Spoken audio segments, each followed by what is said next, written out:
Here's your wrestling news for June 1st, 2021. And your headlines for today include Bobby Lashley's opponent for Hell in a Cell confirmed. Former WWE champion suffered a major injury on WWE Raw. Is Nikki Cross entering the Raw Women's Championship picture? Eva Marie debunks a rumor that is circulating about her on the internet. The verdict of Jimmy Smith's commentary on Raw is out. Fans heavily react. Tony Khan's personal apology, Mark Henry's role, Lio Rush's contract, major update on AEW Rampage, and more. Becky Lynch in shredded shape and ready for WWE return. Former WWE champion is trying out for backstage role in WWE. Santana Garrett called out over controversial political post. John Cena eyed for Army of the Dead franchise, and more. We are starting today with this month's Hell in a Cell pay-per-view, and the WWE Championship match has been confirmed for the show. During Raw, Kofi Kingston faced Drew McIntyre in a rematch from last week, as their first collision ended in a double disqualification thanks to interference from MVP and the WWE Champion Bobby Lashley. In the rematch, which also saw Lashley and MVP banned from ringside or face a 90-day suspension without pay, McIntyre and Kingston gave it their all, but it was the Scottish superstar who stood tall, pinning Kingston following a Claymore that Kofi ate after diving off the top rope.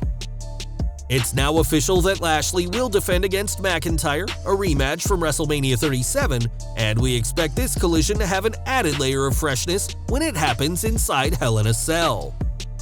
On this week's Raw, Sheamus had his hands full as he faced both Humberto Carrillo and Ricochet in back-to-back matches, and the US champion was a bit banged up during the Carrillo match.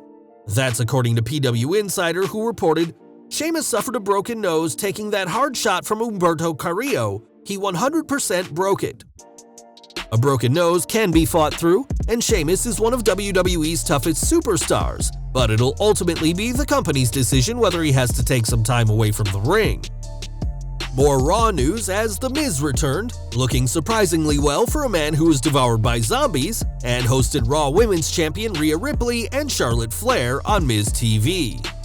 Whilst Flair entered the segment first, it was Nikki Cross who made the biggest impression, 1 week after technically beating the Raw Women's Champion by lasting in the ring with Ripley to a 2-minute time limit. This week, Charlotte Flair claimed she could beat Cross in just 1 minute, but despite receiving the same 2-minute time limit Ripley did, she too couldn't put away the Scottish superstar.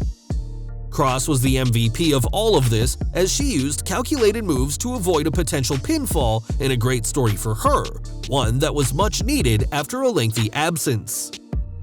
WWE are reportedly considering adding Cross to the title match at Hell in a Cell, making it a triple threat for the Raw Women's title, but with Nikki making it clear she wants a title match against whoever leaves Hell in a Cell as champion, we are interested to see what happens next as she slowly inserts herself in the title picture. Whilst Nikki Cross impressed this week, Eva Marie didn't debut on Raw, despite the company promoting the evolution that is coming. Since the announcement of her return, there's been plenty of rumors and reports about what the future holds for her, with one recent report saying that she'll be returning in a non-wrestling role, instead working as a manager to get a babyface female superstar over. That isn't the case, as on Twitter, the Total Divas star shared a vignette of herself in the ring and said that this video is for all the clowns who said she's not coming back to wrestle. In a follow-up tweet, Marie made it clear that she's back to wrestle, as she shared a doctored image of herself as Raw Women's Champion, and in a separate tweet, teased unifying the Raw and SmackDown Women's titles with the hashtag Undisputed Champion. The Total Divas star has a lot of goals in mind for when she's back on TV, and she's now made it clear that she's back to wrestle in a WWE ring once more. One person who was on Raw is Jimmy Smith, who made his commentary debut by replacing the much-loathed Adnan Virk, and the former Bellator commentator was a roaring success. Fans largely praised Smith's commentary last night, with many saying he'll fit right in, and unlike Virk, Smith joins WWE with experience narrating combat sports. A number of fans also reminded each other that they're comparing him to Virk, who came in with zero experience calling any kind of fights, whilst Smith couldn't have made a better first impression on the Red brand. Over to AEW, and whilst Double or Nothing was a highlight last week, the company had a low point during the Hikaru Shida segment on last Friday's Dynamite. During a celebration of Shida's reign as AEW Women's World Champion, Spanish commentator Willy Urbina did a racist parody of Shida's promo where he spoke gibberish in a stereotypical Asian accent, which quickly got the commentator fired. During the media scrum, Khan discussed the incident and revealed that he discussed the matter with Shida herself. He said, "I was not happy. Afterwards, I heard what was said, and having our other commentators involved with what was said about her, who I also apologized to, I thought it was best for the company to make this decision." Shida would go on to lose the AEW Women's Championship to Britt Baker at Double or Nothing despite a valiant effort, and we hope she doesn't have to deal with this racist mockery ever again. At Double or Nothing, Lio Rush made a shocking appearance, competing in the Casino Battle Royale that Jungle Boy won. Receiving a huge response from the crowd, it was expected that Rush had signed a deal with the company, but Tony Khan has said that isn't the case. When asked about Rush's relationship with AEW during the post-show media scrum, Khan said that he hasn't made it official, but he and the former Cruiserweight Champion have a handshake agreement that allows him to work in AEW and New Japan. With WWE's ongoing talks with New Japan, it'll be very interesting to see where Rush goes next, as he recently did motion capture work for WWE 2K22, and we wouldn't be surprised if AEW offered him a deal very soon to lock him in.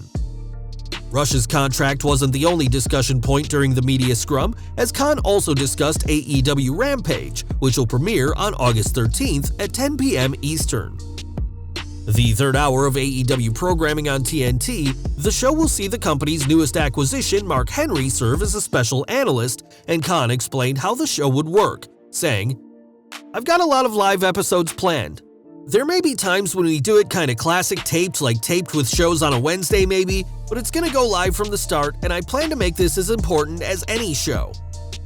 Though Khan wants the show to be live, the past year has shown that a lot of things can disrupt a promotion's schedule, but the goal for Rampage is to be just as important as Dynamite when it airs this August. More from Double or Nothing, as the show was a huge win for AEW, but did have a controversial spot shortly as part of the TNT title match. When Jake the Snake Roberts came out to the ring holding a bag, fans naturally presumed he had a snake inside, as did Miro, who chucked the bag onto the stage. In the post-show media scrum, Tony Khan was asked if PETA had been in touch, and Khan insisted that there was no need, saying there was no snake in the bag and that they'd never heard a snake. Miro was able to defeat Lance Archer by submission to retain his title, and also did a number on Jake Roberts too. But despite what fans thought they saw, there was no living thing in the bag that he sent for a ride. Back to WWE, and after over a year away, fans are still waiting on Becky Lynch's return to the ring, and though it hasn't happened yet, the man is still in great shape.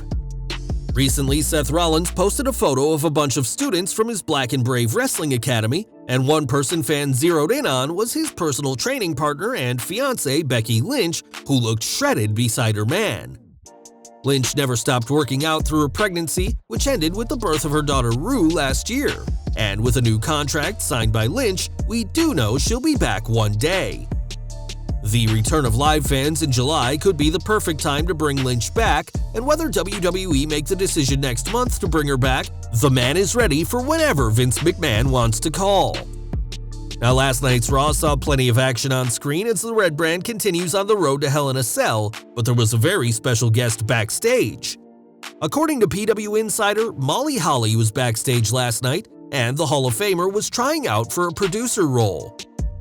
Holly helped influence a generation of performers, and in addition to being a former women's and hardcore champion, may soon find a home backstage in WWE. The Hall of Famer recently worked as a trainer at Ken Anderson's The Academy Wrestling School in Minnesota, along with Sean Davari, but the school is on hiatus due to the ongoing situation. As a former superhero who lost her hair at WrestleMania 20, Holly knows a thing or two about working with a gimmick, and has made a couple of cameo appearances for WWE since her 2005 departure. With WWE heading back on the road, they'll need more producers for their upcoming tour. And with several producers fired last year when the company stopped touring, Molly could help fill that void backstage, though it's unknown if she'll have a part on screen as well. Now, Santana Garrett isn't seen much in NXT, but she's still around, and after what she posted this week on social media, fans may not be seeing her on TV for even longer. On social media, a video was uploaded to Garrett's Instagram account, which features her on a boat for some Memorial Day festivities, and the video zooms in on some very interesting pieces of scenery. In the video, Garrett zooms in on a lot of right-wing flags, including ones for Blue Lives Matter and flags supporting Donald Trump, as well as 2 flags reading "Fuck Biden," referring to the current president. When fans called Garrett out, the NXT superstar said that she was sent these photos and videos and didn't film them, saying she was phone-free all day long. That doesn't explain how these videos made it to her Instagram and who uploaded them if she didn't, but Garrett also said she doesn't share her political views and apologized to anyone who was offended. This video was liked by NXT Women's Champion Raquel Gonzalez, who hasn't offered any explanation. And whilst a lot of fans are talking about Garrett on social media, it's not for a reason she'd likely appreciate. And we're ending with Army of the Dead, the Netflix film starring Batista that was promoted at WrestleMania Backlash, and now another superstar may be joining him in the zombie apocalypse. According to We Got This Covered, Netflix is looking to bring John Cena into the Army of the Dead universe and are eyeing up the 16-time world champion for a major role. The timing of this story is interesting, as Cena had just finished wrapping up the HBO Max Peacemaker series and is reportedly expected to return to the ring in the coming months ahead of a SummerSlam match with Roman Reigns. There's no word on how far along talks are, or if Cena has even been approached for an Army of the Dead film yet, but it might be an attractive offer for him as he continues adding to his acting resume.